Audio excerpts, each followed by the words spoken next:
أعوذ بالله من الشيطان الرجيم بسم الله الرحمن الرحيم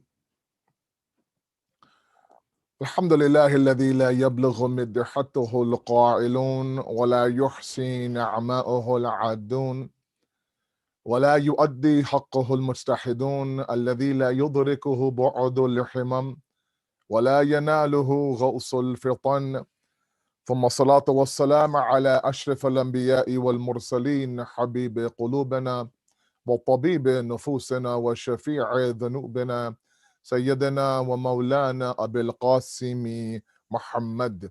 اللهم صل على محمد وآل محمد وعجل فرجهم وأحلى بيته الطيبين الطاهرين المعصومين المظلومين لا سيما بقية الله في الأرضين صاحب العصر والزمان خليفة الرحمن إمام الإنس والجان ولعن الله أعداهم أجمعين إلى يوم الدين. أما بعد, Assalamu alaikum wa rahmatullahi wa barakatuh. May Allah subhanahu wa ta'ala accept your fast and may He give us tawfiq to truly benefit from this month, inshallah. As I discussed last night, we are set to begin our topic and set to begin our classes today. Today will be class number 1. And just as a reminder of the format, the class will be roughly about half an hour to 35 minutes, leaving about 10 minutes for any questions that you may have. We will end exactly at 7 p.m. Eastern every single night. I do humbly request all of you to treat this as a class. So perhaps have a class book, have a book, take some notes, have a pen, give it your all wherever you can, whenever you can. I know, I get it, especially my moms and my dads out there.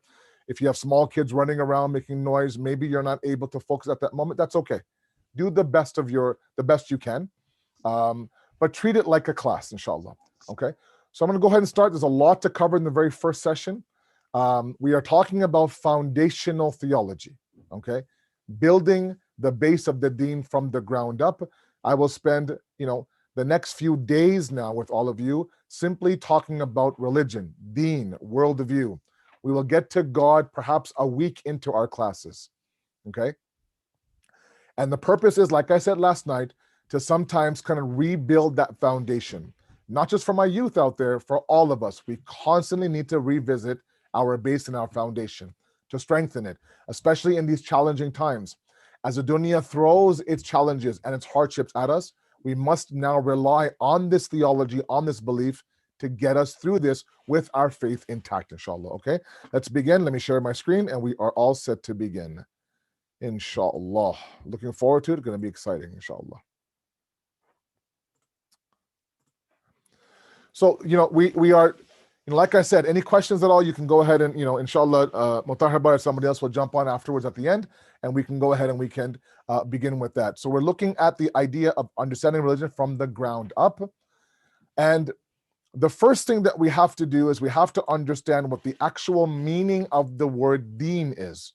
What's the concept of religion? This is not just, an Islamic discussion. It's a discussion on religion in general. Okay, let's identify that first, and then we'll go from there, inshallah. First of all, I'll do my best to not make my slides so wordy, but sometimes, you have to go through a little bit of the words, especially when you are defining terms like we will be doing it today, okay? The word religion in Arabic is deen, okay? Which actually means jaza and ita'at. It means reward and obligation or obedience, sorry. But in its technical theological sense, remember, that is a lughawi dictionary meaning.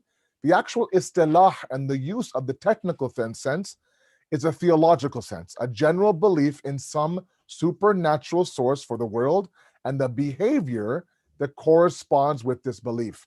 Religion in its entirety is not just a belief of the mind, it's the behavior of the heart as well. It's not just the education of the mind, it's the cleansing of the soul as well. These two things encompassing together now bring about this technical theological sense of what is known as religion. Now we go on and further now, break up this idea of religion a little bit further. True religion is when this belief is said to correspond to reality. It is considered true religion. We'll talk about worldview in a couple of days. And there we'll talk about the idea that a true worldview, one that can be actually believed in, is one that corresponds with reality, not the one that tells you, believe in unicorns, or believe in the fact that, I don't know, this weird creation and that weird, right? Something that goes a little bit beyond a fiction and fantasy. Now, a lot of you will ask me, everyone's sense of reality is different. Inshallah, we'll tackle that in the worldview talk in a couple of days. Before that, however, it's good to know that there is a general consensus, accepted, innate sense of reality. That's what I'm tapping into. Okay. I will say to you what my teacher said to me when we first had this class, and that was whatever you've learned so far in terms of your religion, leave it at the door, and come to me with an empty slate. Let me help you build that land, cultivate that land, plant on that land. Inshallah, from there we'll grow properly. The other dimension is irreligion, a general belief that the world exists by chance or is the result of purely natural causes and phenomena. Okay, so it's just chancy. A bang happened and things magically that you see together, placed in their own place magically without any sort of design, intelligence, wisdom behind it. No, right? Simply by chance. And even the running of the universe day by day by day is a continued chance, right? Again, we'll tackle all these as we move forward. But initially, mafhum-e-din is important. What does the concept of religion talk about? Okay.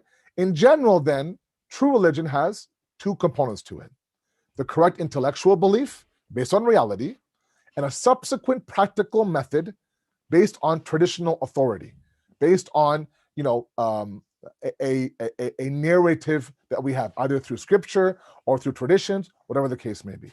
Okay, religion is not just the idea that I believe in something, but my behavior doesn't correspond with my belief. Nor is it the idea that my belief could be religious, but my mindset is not. It has to be both.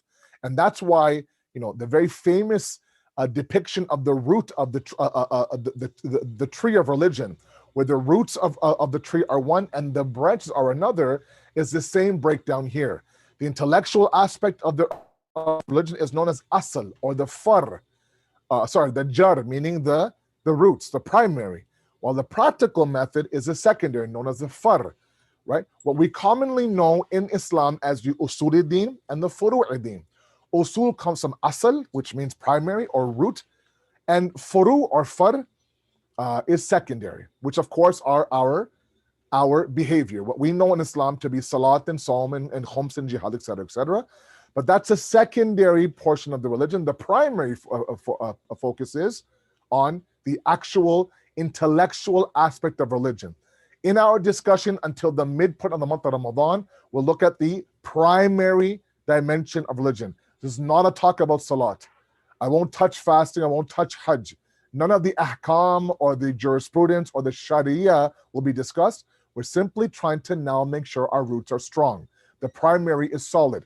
Then you can build the secondary on it. A lot of my youth have 1,000 questions about this act of worship and that act of worship and this act of worship. Why is it like this? Why isn't it like this? All of that is answered because that's all secondary questions. All those are answered when the primary makes sense. Once the primary makes sense, everything else falls into place. We can't start with the secondary and work backwards. A lot of us have done that. We've inherited the secondary. We're trying to find the primary in the secondary. It's not going to work. We have to now establish the primary, the asl, the root of the religion, as a separate discussion. Okay? And as I'm talking now, if you have any questions, please go ahead in the WhatsApp group, ask those questions. The moderator will go ahead and make sure your questions are asked, if time is permitted. Okay? Okay? So the above now division of asl and far, or primary and secondary, has another breakdown of worldview and ideology. Okay, and again, we will have an entire discussion, one whole speech on what a worldview is and what ideology is and how these two work together.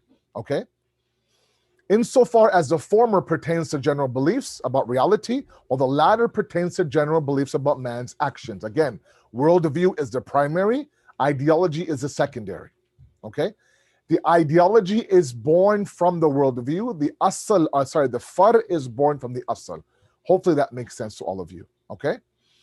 And these are terms that are used across the board of any religion. Any religion that promotes an action-based idea, or the secondary portion will always have this idea, the worldview and the ideology. But again, like I said, we have a dedicated discussion, I think tomorrow or next day, to talk about this in general, okay?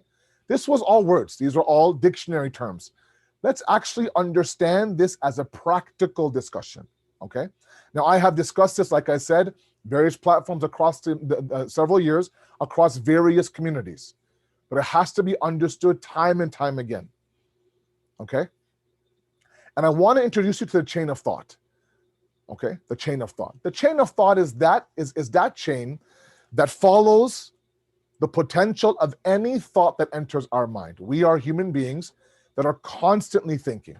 Even when we are asleep, our mind is constantly moving, okay? Experts say 30,000 thoughts a day. Some stick in our head, some come in our brains for 2 seconds and they leave, right? We watch a commercial, we watch an ad, we have a talk with an individual. While we are talking to that person, 1,000 thoughts enter our mind. But when that person leaves our presence, the thoughts that associate with that person are also gone.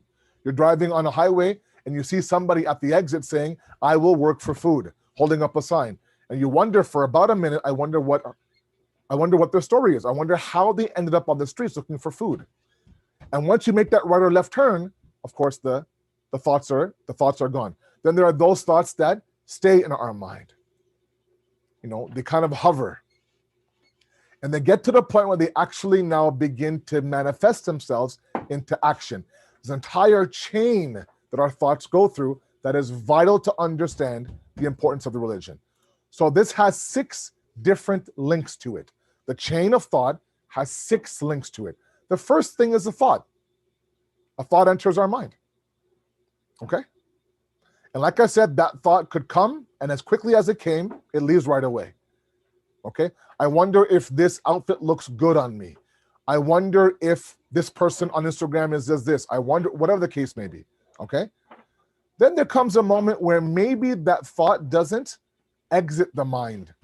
Actually, we go to the second link, which is that we are now inclined towards that thought. So what was fikr now becomes mail, okay? Inclined toward, meaning it kind of sticks around. The source of the thought is long gone, but the thought remains. Maybe you and this person had a very deep intellectual discussion about habits, about spirituality, the month of Ramadan, parenting, for example, cultivating your self-confidence, whatever the case may be. The talk is long gone. The person is in their home. But the thoughts from that conversation now stays with you. You're inclined towards them. You can't stop thinking about them. You recall those thoughts time and time again. These are not thoughts that have now exited your mind. These are thoughts that actually now have stuck around. And they're bouncing off the walls of your mind. Okay, even days after that talk, the effect of that talk is lingering. There's a residual effect of your thoughts. Eventually, when that inclination gets so strong, it actually breeds the third link, and that is action. You actually end up acting on what you're inclined towards. Think about any bad habit or good habit. They don't start right away, right? It starts with one thought, then you're inclined towards, I wonder, should I not? Should I not? The benefits. You watch others now perform that habit, and you watch them as they do it. They seem to be in a good space. So what do?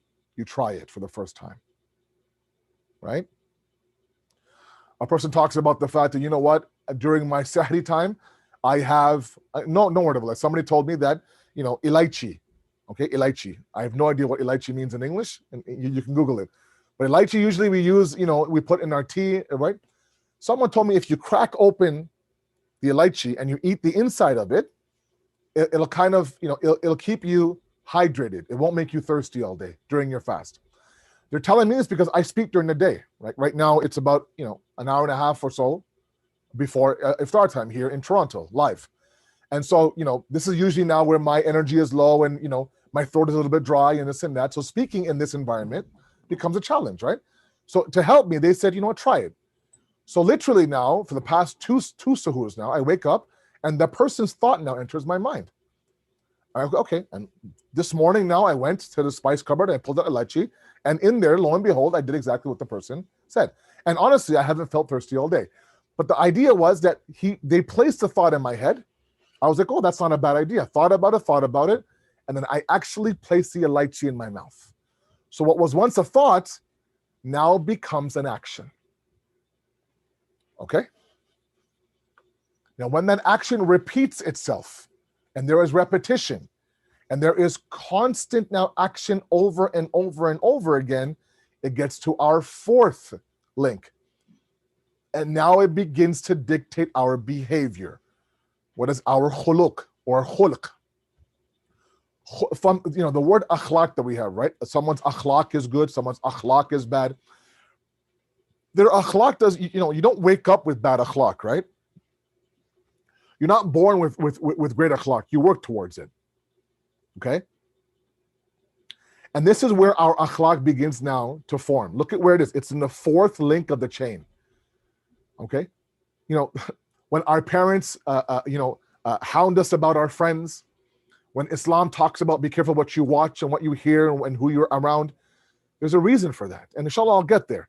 But the reason is that, if you are around positive thoughts enough, it influences our behavior, which influences our akhlaq, okay? Which has an effect on our spirituality.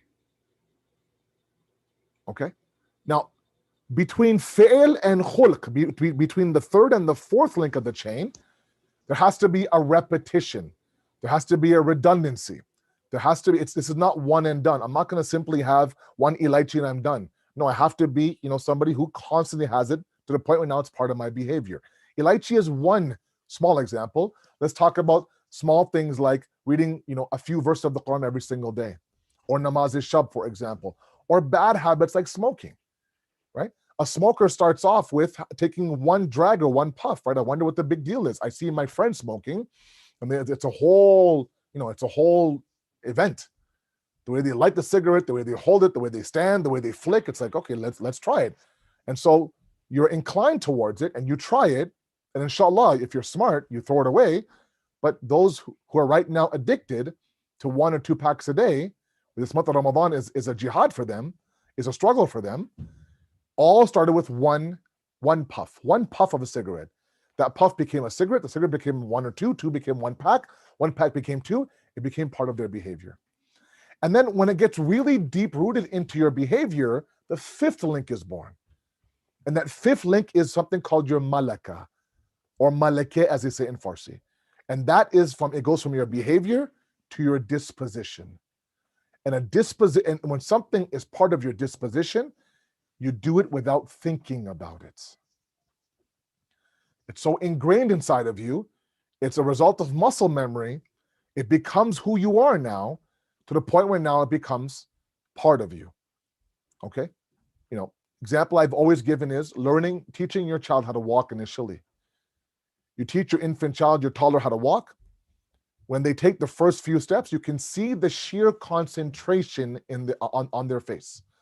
Their eyebrows are down, their forehead is wrinkled, right? They're really focusing. And 1 step and 2 step, they kind of lose their balance, and every energy they have is towards those 1 or 2 steps. Jump ahead 5 years later, and without even thinking about it, left, right, they're walking, they're running, they're jogging, there's no, because it's now part of their disposition. There's a lot of you who do amazing acts in the month of Ramadan, outside the month of Ramadan, that's simply a part of your disposition. It has to be done. It's part of my fabric. I can't separate myself from it. Then there are those who have habits, unfortunately, destructive habits that are part of their disposition. And then, when that continues, it reaches the final link of the chain of thought, and it becomes part of your essence. You become that act. You become a manifestation of that act. There's a whole discussion in the deen about the personification of our a'mal, tajassume a'mal, where now you don't only perform that act, you become that act. Okay? So you go from somebody who worships Allah to a worshipper of Allah. You go from somebody who smokes to a smoker, somebody who gambles to a gambler, somebody, let's say, for example, who performs nice acts to a person who's a nice person. Do you understand the difference? One is the act, one is the person. The act is done so much, it actually defines who you are. You become known as that person. It becomes part of your essence. In the Quranic sense, to bring the Quran home a little bit, Allah subhanahu wa ta'ala, in the story of Nabi Nuh alayhi salam, Nabi Nuh now, the adab, the flood is coming, the torrential rainfall is pouring down, and he goes searching for his son. Looking for his son. Allah says, Ya Nuhu innahu laysa min ahlik. Your son is not from your ahl. He's not part of your lineage. Yes, he's your biological son. I can't deny that. But you're on a different path. He's on a different path. And then the Quran says something very interesting. Innahu amalun ghayru salih. He is the epitome of a non-righteous deed. The Quran does not say he performs non-righteous acts. Innahu amalun ghayru salih. He is that unrighteous act. He is that destructive act. He's become that act. Okay. So my sisters and my brothers, it's very possible and a little bit scary that a single thought in our mind can translate to our being and our essence and who we are. Okay? So this is what a chain of thought looks like. Now, does every thought go through this? No. It's possible that it gets all the way to even your behavior and you decide to change it. We change behavior all the time, right? We talk about this month being the month of self-building. We talk about the idea of repentance. We talk about the idea of change, of behavior, of breaking down, destroying those idols. All of that is a lifelong process. Not impossible, but the further you get into the chain, the harder it is to reverse the change, the chain. It could be that you think about something, you're inclined towards it, you act on it, and then the thought is gone. Let's say you try the elaichi, you almost throw up, not for you, you put it away, you'll never try it again, right? For the past 2 or 3 mornings now, I've really enjoyed having the elaichi, and I feel like it's helped me in my fast. True story, by the way. So I'm going to have it again tomorrow morning, right? And then there are those people who try the first puff of the cigarette, they find it disgusting, they cough, it has a weird smell to it, your fingers smell off. So what do? You throw it away. Inshallah, you throw it away. Smoking is very bad for you, PSA. Not a good move. My young guys, quit, please. Good month to quit. Don't destroy your lungs. Anyways, so the idea is that this is not set in stone. But the only purpose that I wanted to bring about this chain today was to understand the power of our thoughts. And alhamdulillah, we are blessed by Allah subhanahu wa ta'ala to know that He doesn't judge us on our thoughts. He doesn't. Thank God He doesn't. Otherwise, we'd be in big trouble. Okay? Now, a couple of things. Number one, why isn't my thing working here? Okay. Number one is the idea that from a thought to someone's disposition usually takes 40 days. If that act is done 40 days, right, that's when it solidifies inside of you. It's a magical number of 40. So if anybody wants to establish a good habit in the month of Ramadan, we do it every single day in the month of Ramadan. It still requires a little bit of effort after Ramadan for us to really kind of bring that point home. If you want to be somebody who recites 1 juz a day of the Quran, and in the month of Ramadan, no matter what you do and where you are, you make sure it's finished. You don't want to stop that after Ramadan. You still have to go through at least a week to 2 weeks afterwards, and then it solidifies. It becomes a little bit part of your behavior, number one. The question, however, is this. Asad Bhai, what does this have to do with the deen? Where is the deen in all this? If I ask you right now, where do you think the deen, where does religion reside in this chain? A lot of you might think action. You might think behavior. The reality is that the definition of religion and the importance of understanding religion comes actually before the chain even begins. And while we have this chain of thought, the question is, what triggers our thoughts? What triggers our thoughts? What is it that gets the chain going? What is it that now pushes the train of thought into motion, right? We don't just wake up and have random thoughts. Those thoughts are triggered by a multiple amount of things. a few of which I have on your screen. Media, of course, triggers our thoughts. What we watch, what we listen to, right? Our families, triggers our thoughts. Our friendships, our circle of influence, our experiences, our mental health, etc., etc. A number of factors, either in our control or out of our control and affect our thoughts. Okay. Now, that list that you have right now on the right of your screen, some of them, like family, for example, experience, for example, you can't control, but friendship you can, media you can. Don't underestimate the power of these things inside of you. It could be very easily done that you're watching a certain style of TV or a certain genre of media, and it starts to affect your behavior. Literally, sometimes you can tell what a kid watches by what he, the vocab he uses, how he dresses, how he acts, even his hairstyles. You can literally, tell, a person's friendships by their action, right? The saying goes how? That show me your friends and I'll show you your future, right? Those are things that are in your control. Not everything is in your control, but the effect here is very, very important. Okay. So where the deen and religion comes in is actually in those triggers of thoughts. Those triggers of thoughts. Okay. A lot of my youth ask me, why is Islam so harsh about these things? For example, what's the big deal if why can't I watch this show, for example? Even my elders out there are a lot of things right now in the streaming world that shouldn't be watched by anybody. It doesn't matter if you're 15 or 45 or 65. Okay. It's bound to have an effect on you. Okay. Like, I could tell sometimes by the way the kid speaks, the vocab he uses, the lingo he uses, this guy's watching this show, right? But this is why Islam says, look, it doesn't even want it to get into the thought pattern, because sometimes to stop this chain from going forward is not easy, right? I mean, as much as this can be used to establish good habits, can also be established for horrible and satanic habits as well. Okay. So while we're not in charge of our thoughts, while we won't be judged by our thoughts, or we won't be held accountable for our thoughts, what is absolutely in our control are the triggers of our thoughts.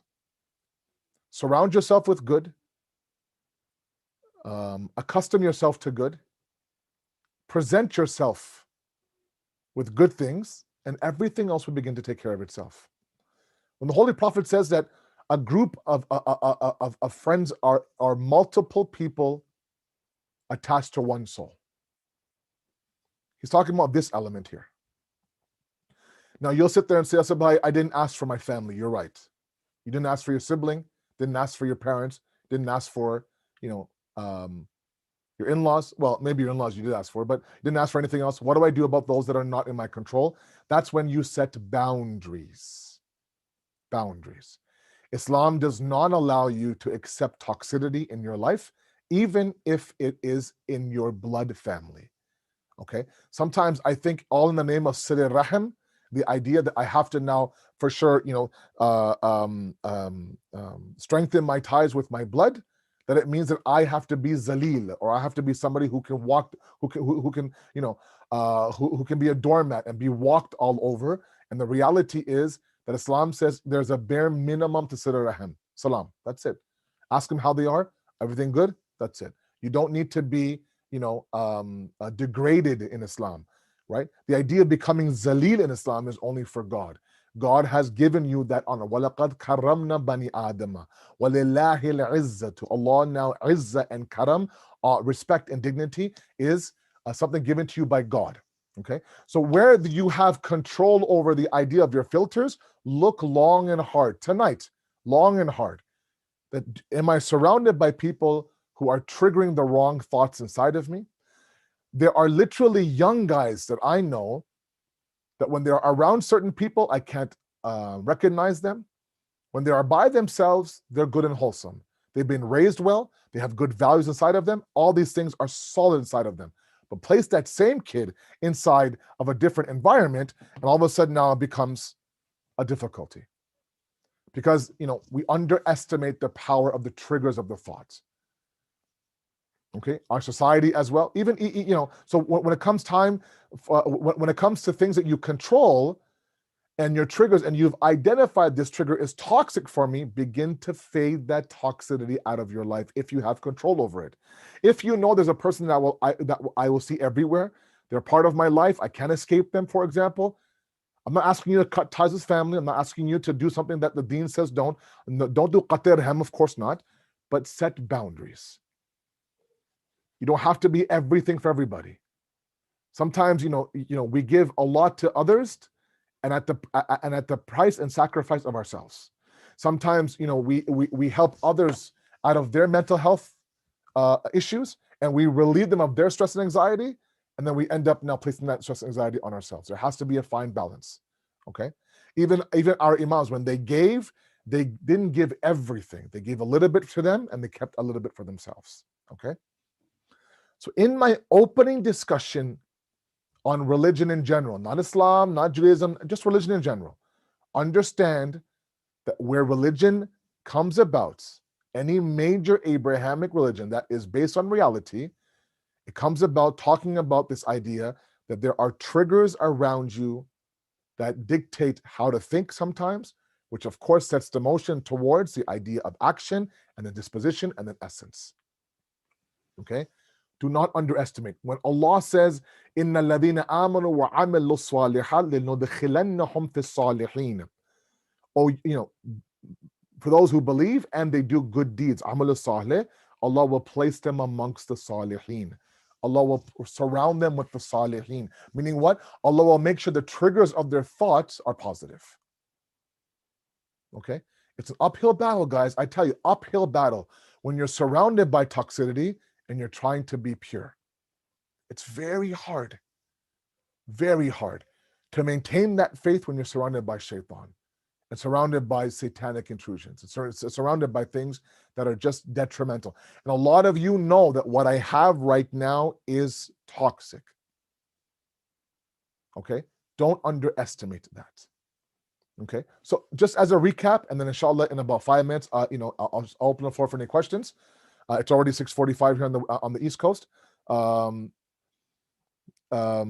chain of thought. So initially a thought enters your mind, right? And the thought could not look, let me make a couple points here. It could be that the chain is triggered at the first box there, fikr or thought, and it leads. Nothing happens. Like I said, thousands of thoughts enter our mind. I would say majority of them probably don't result in action. But we're talking about those thoughts that have an influence on us, that we're inclined towards, that ends up going from action all the way to essence. Now, at any point, this chain is reversible. Okay? Nothing is set in stone. But like I said, the deeper you get into the chain, the harder it is to get out. Okay? So asking, let's say, for example, a 65-year-old, and the question last night was asked beautifully, that do you think I can do it? I'm older now, start fresh. And I would never say it's impossible. But of course, it's a little bit more difficult as opposed to a 15-year-old who right now is listening to me, because the chain of thought now has gone so deep inside. Okay? But we can start by making those smallest of changes. I ask you to make the tiniest of changes. The tiniest of change. Last night I mentioned that in the Q&A. What will be, there's so much going on right now in Ramadan, and we get, listen to this and do this and write this down and read this and do that. It can be very overwhelming. If you're not at that stage yet, that's fine. That's fine. Instead of, going for the big bang and start small, right? Things that are, that you can maintain, things that will make an impact on you right away. Okay? You want to make sure that you're able to maintain those things. Okay? It has to be a lifestyle. And I want you to now examine the triggers of your thoughts tonight to find out what is it that influences my thought, and are any of them toxic? Do they make me somebody I'm not? If they do, examine those. Either it's one of two, right? Either it's somebody or something I can fade out of my life, and this is the month to do it now, right? Changing habits now, we're in a different mindset. Or it's something or somebody that will always be here. For example, society, okay? We live in the West. A lot of my youth say, look, I live in the West. I said, but if I lived in the East, if I had the Adhan on, loudspeaker, Dua Tawassul on TV, I'd be a different guy altogether. But I live in the West, okay? I mean, I'm surrounded by, a different mentality. What do I do at that moment, right? At that moment, now you set boundaries and you set limits and you reside in those limits. Okay?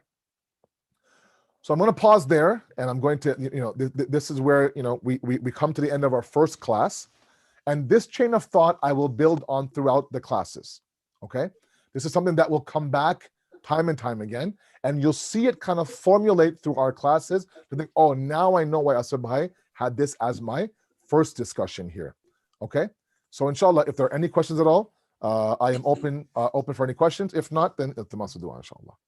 Assalamu alaikum. Alaikum salam. Alhamdulillah, excellent talk. Thanks, great beginning here. Now, we do have a couple of questions. One from, some from tonight's lecture and two from yesterday's lecture. Sure, so sure. Let me start with tonight's first. So the first question I have here is that how to strengthen the youth so that they are not affected, triggered negatively by social media and peers? Well, this all depends on how old the youth is we're talking about. We're talking about a 19, 20-year-old. You can't do much. You can teach them and teach them and teach them, and you can adopt the Prophet's sunnah, which is God says that, look, you are a warner, you are a nadhir and a bashir. You warn, you guide. You warn, you give good news. Ultimate hidayat has to come from inside of them. Okay. If the child is younger, then of course you set limits, right? You are hands-on when it comes to their social media. You can't give them a phone and say, okay, whatever it is, it is. No, there's a lot of garbage out there on social media. There's also a lot of greatness in social media as well. Okay. It depends on who you fill your feed up with. Okay. Remember, these guys, social media exists on an algorithm. So if they see that you're constantly going towards, I don't know, this Muslim account and that Quranic verse and this dua, they'll give you other ones that you might like, because ultimately they don't care what you watch. They want to make sure you keep watching. So if you actually are able to control the algorithm, where now, you look at good things and great things and speeches and Quran verses and du'as and kids' cartoons, they'll keep feeding you that khutbah itself, right? But if you look at garbage and satanic things, they'll give you even more stuff, right? So depending on what age you're at, if you have that tarbiyat control over your child, then, by all means, be more hands-on. If you don't, just remind. Don't stop reminding. Don't stop letting them know, look, be careful of your eyes, be careful of your ears, especially in this thought today, like I talked about. It could be that something you watch or something you listen to becomes that thought that actually triggers a change, inshallah.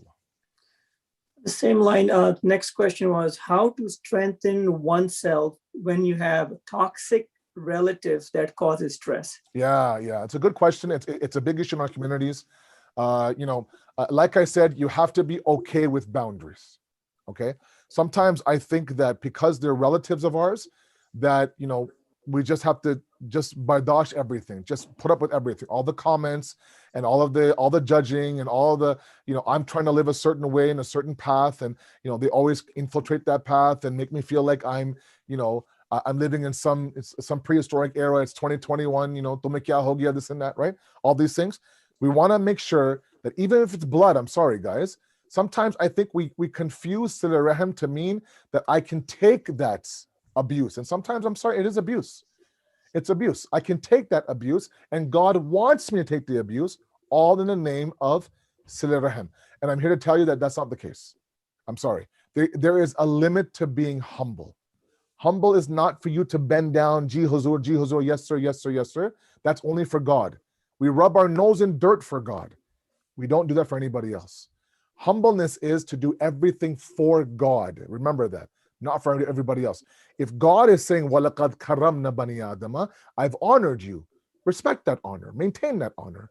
Even when it comes to blood relationships, of course, family is everything, but to a certain limit. So set boundaries. If the person is toxic, then keep it at the bare minimum. The hadith says the lowest level of Sirrahim is Salamun Alaikum. Ahwal al-Sharif, kya hal hai, sab khairiat hai, you're good, alhamdulillah, that's it. You don't need to engage to the point where now that toxicity enters ourself and our iman. Great. Thank you, Maulana.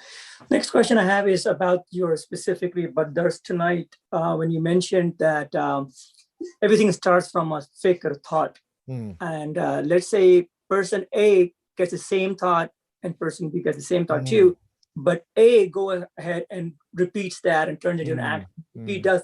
What determines that? And that's a great question. That's an excellent question. That really is a great question. A lot of what we do with our thoughts are triggered by multiple things. It's a whole discussion on somebody's behavior. Is it already predetermined in the womb of the mother, or are there things that influence that behavior? And of course, there are influence of our behavior everywhere. The biggest influence of our behavior is tarbiyat, right? How we were raised, right? Which is why it's so important as parents out there, we must continue to raise the best version of our kids possible for this very reason. That when they are faced with these moments, that they have these triggers of thought, what will they do with those triggers? Number one. Number two is experience, right? So you've had this thought before, it hasn't turned out to be very good. I don't want to, I don't want to sip on the banana peel again, right? So sometimes the best lesson for me is history, right? That's what the Quran says, فَصِيرٌ فِي الْأَرْضِ فَانْظُرُوا كَيْفَ كَانَ عَاقِبَةُ الْمُكَذِّبِينَ. Travel the earth. Look at those who denied Allah. Study the lives of those kind of people, right? Don't mirror their mistakes, right? And finally, a lot of it is genetics. Sometimes we adopt the characteristics of our parents. We do, right? Whether it be, people who are angry, who are sensitive, who are quiet, right? Sometimes that is an environment of genetics. That's why it's important that when you do, my young guys, when you do choose a spouse, please understand that if you're going to bring a child into this world, it's going to be influenced by your spouse and by you as well. So make sure, that's why they say piety, piety, piety. If the parents are pious, they live a pious life, inshallah, not always, but majority of the time, they actually end up now raising pious kids, right? So that cycle of piety continues. Great question, by the way. Great question. Thank you. So we have two more questions from yesterday's talk, Maulana. Okay, sure. You mentioned about connecting with Allah subhanahu wa ta'ala and worship. I think the sister is asking here that during Ramadan, we are usually told, or we feel that we have to do a lot, the quantity has to be more, like Joshan Kabir, namazes, Quran, this and that. And then you were mentioning quality over quantity. So how do we make the best of Ramadan? Again, great question. And you're right. It's very overwhelming. I don't know all of you. I get overwhelmed. Sometimes when I see what people do, and it's great. If that works for them, that's great. But like I said last night, you have to embrace your own path. Okay? If for you, one page of the Quran is enough for change, then that one page is enough, okay? It shouldn't be that you're reading the Quran and then you're checking to the back to see Bahayvo, Para, Juz Johir, when is it going to finish? How many more pages? And you're tired. You never want to approach the words of God like that, right? So when that tawfiq, when that inspiration hits, and it will hit, it's a month of Ramadan, it's bound to hit. You're going to always do more in the month of Ramadan than you will any other month. That's the beauty of this month. It's a matter of how much more do you want to do, and that's when you have to move from quantity to quality. I know it's blasphemous. I know that we've all been raised to say, ye parna hai, wo parna, you read this, read this, read this. The reality is it's all about quality, right? And Allah wants to see the kayfiyat of your amal, how it is, right? What did you do in this world? So, when you want to do more, do as much as you can. When you feel tired, put everything away and just go slow at it. Okay? Remember, you will do more this month guaranteed than any other month. And that little bit more should be enough, provided it instigates a revolution, inshallah, inside of you. Great. Thank you so much, Maulana. One last question. We have 2 minutes left. Yes. So this question from yesterday's talk as well.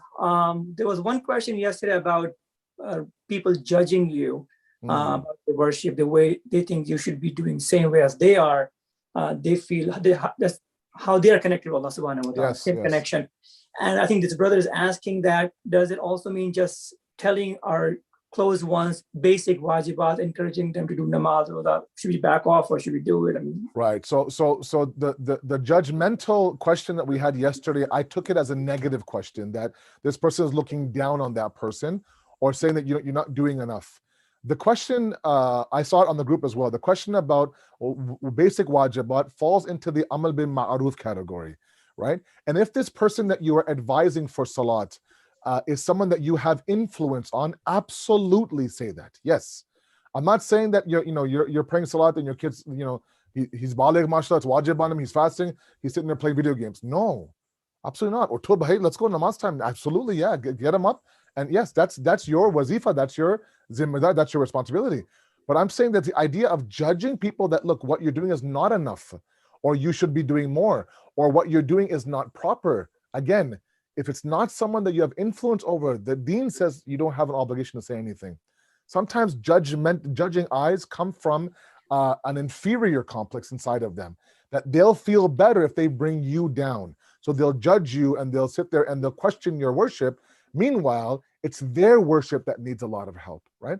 But the question that the brother asked, absolutely. If the person, like I said, your child, your spouse, someone that you can influence, absolutely pull them towards khair and good. Be someone, ta'amaruna bil ma'ruf wa tanhawna 'anil munkar, the Quran says. This is what makes you the best nation, that you guide and you enjoin the good for each other, inshallah. It's perfect. Thank you so much, Maulana. Perfect time, 7 o'clock right now. Inshallah. So inshallah, we'll see you tomorrow Inshallah. at 6:15 for dars number 2. Thank you so much. Thank you very much. We'll see you tomorrow, inshallah. Wassalamu alaikum wa rahmatullahi wa barakatuh. Wa rahmatullahi wa barakatuh.